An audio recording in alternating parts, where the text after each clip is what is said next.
Dr. Kevin Ansah, thanks for joining me. Hi, Ben. Thanks for Now, having you are, I think, one of Canada's favorite pediatricians. me. Oh my gosh, no.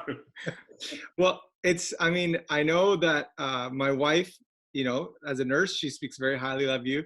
And so, and I know everyone I know who knows you speaks very highly of you. So I'm really thankful that you agreed to join me. Well, that's very kind of you to say. Yeah, I'm glad to be speaking with you. Yeah. Yeah. And so, Dr. Kevin, you work as a pediatrician, and I know you work at a hospital, and you also have a clinic of your own.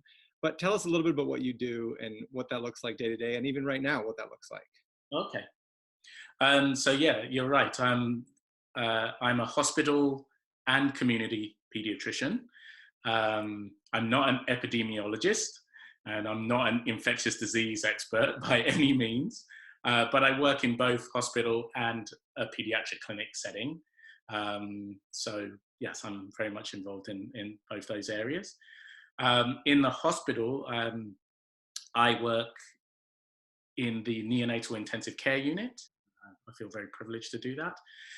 And then in the pediatric clinic setting that I also work in, I see children all the way from newborn babies through to about 18 years of age, actually. So there's a wide range of presentations, as you can imagine, lots of different issues. Yeah. Let's talk about COVID-19, and because obviously it's on everybody's minds, and it's changing all of our lives very rapidly, right? We're recording from Vancouver, the Vancouver area, where they're really cracking down, asking everyone to stay at home, not go out. And so I don't know if you would say you're worried these days, or maybe just speak to the seriousness of it for us. Like, how are you processing this, and how are you taking it as a pediatrician? Right. I cannot emphasize enough that COVID-19 is something we should all take extremely seriously. And the reason is because we all have a duty individually to protect each other. This is something that we all have to come together as a number of individuals coming together in society to be able to combat and overcome.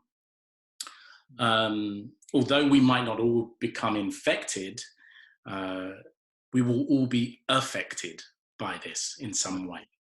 Yeah.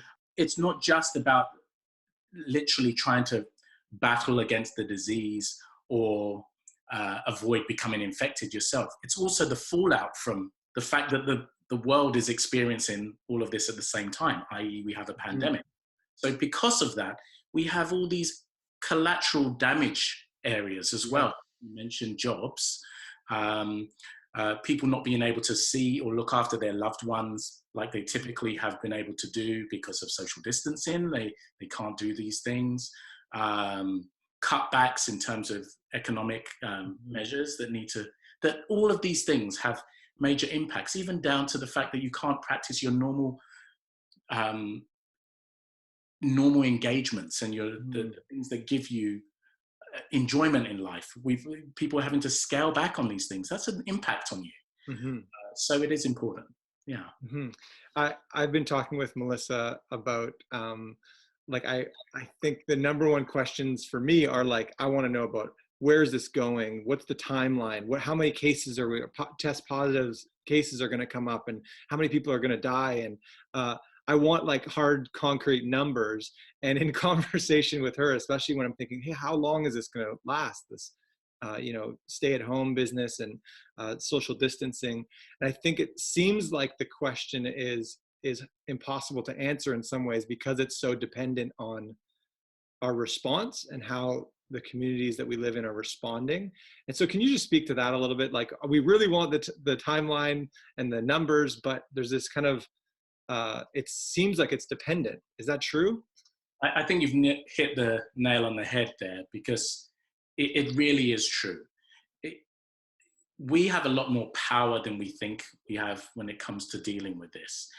Our own actions are what's going to actually shape how this goes, really. All the models that have been postulated as to how long before we hit peaks, how long this is all going to last. They're all postulations based on the ideals of people practicing the measures that are put by our public health offices and the World Health Organization. So if everybody is doing their part and doing those things, then these models make a little bit more sense. If people do not practice these things, then we have situations unfold like we've seen in Europe, in some places in Europe, such as Italy, which is really unfortunate. Some provinces, like for instance BC, are already seeing positive impacts of our anti-spread measures because people are actually listening and doing things for the most part. So I would say a big keep up the good work for everybody that's doing that. And for people who aren't buying into that, the time really has long since passed for you to really jump on board. But please do that, jump on board. Yeah. One thing I've been saying to a lot of my patients and the families that I speak to is that these numbers keep changing because it is real-time data. The numbers reflect the fact that we're learning more and more, minute to minute, hour to hour, day to day, week to week. And so we should expect these numbers to keep changing.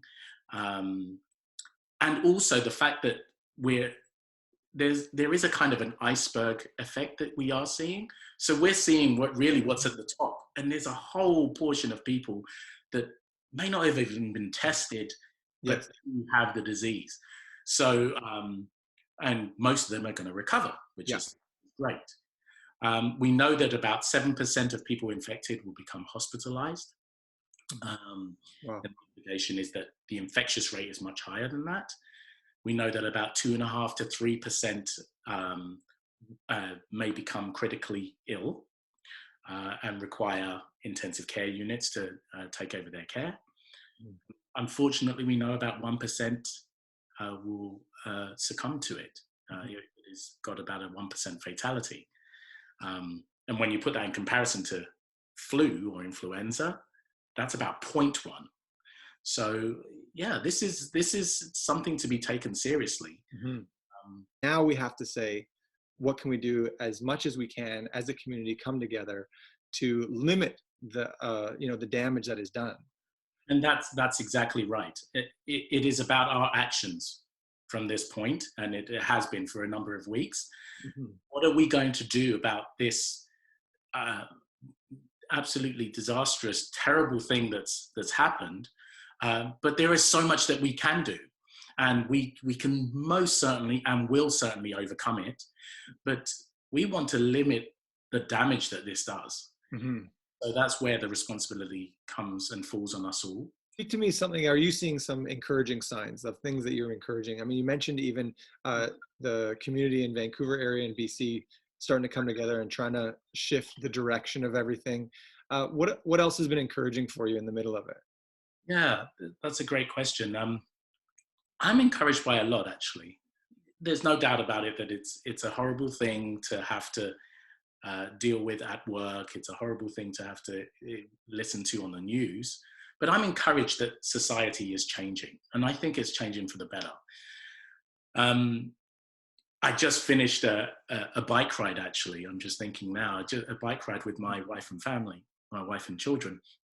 And although there weren't many people out on the trail that we were on, or in the park that we crossed, or on the streets that we crossed, but everybody we did pass did the same thing. They said hi. Everybody stopped to say hello, acknowledge that somebody was there. People are recognizing the importance of engaging. And usually before this, a few months ago, when you go for a Sunday bike ride, would people be saying hi? And phones and all that. People weren't doing that. Right. They're practicing the social distance, but they are taking that moment to say hi and engage. And that makes people feel good. I think that's very encouraging.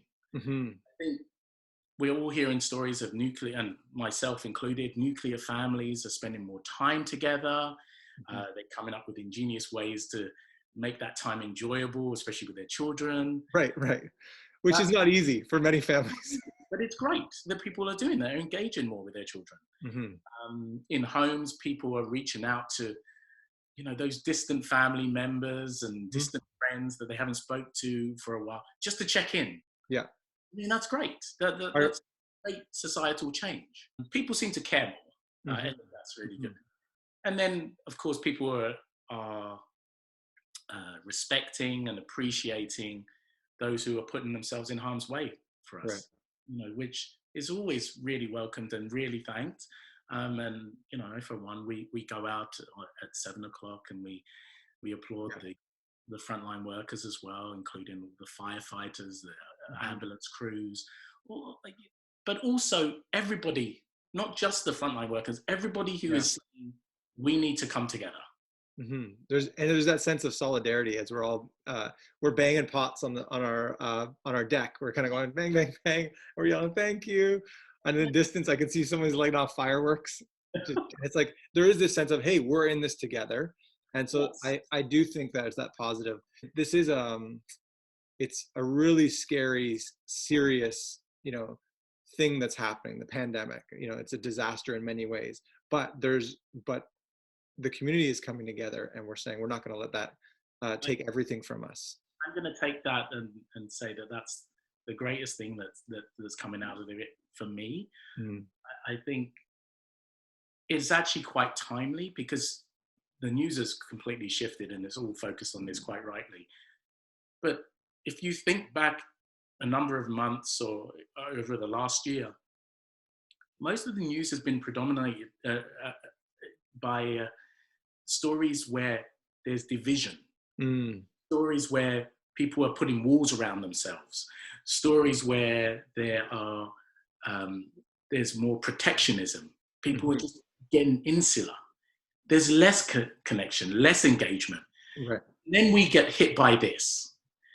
And what has it forced us to do? Even though we are socially distancing, we're trying to engage more. We're trying to work together more. I think this is a very positive thing. If we choose to look at it for all of the things that we can get from it, it will leave us better people, more resilient people, more engaged people. One of my children, their grade school teacher sent out a message, and she left this one line which I really, really loved. And she said, "Remember, you are safe at home, not stuck at home." And what she was saying, I think, was that, look, there is a safety risk there, right? So I just want to emphasize that point about don't feel so just cooped up. Feel that at the moment, we are just trying to curb this, flatten this curve, overcome this, but still remain engaged. That's what I would add on to that sentence. You can still engage from at home. And if you know of someone who can't, try and find a way that you can get engaged with them. Yeah, I love that. Well, thank you so much, Dr. Kevin. I really appreciate it. Okay.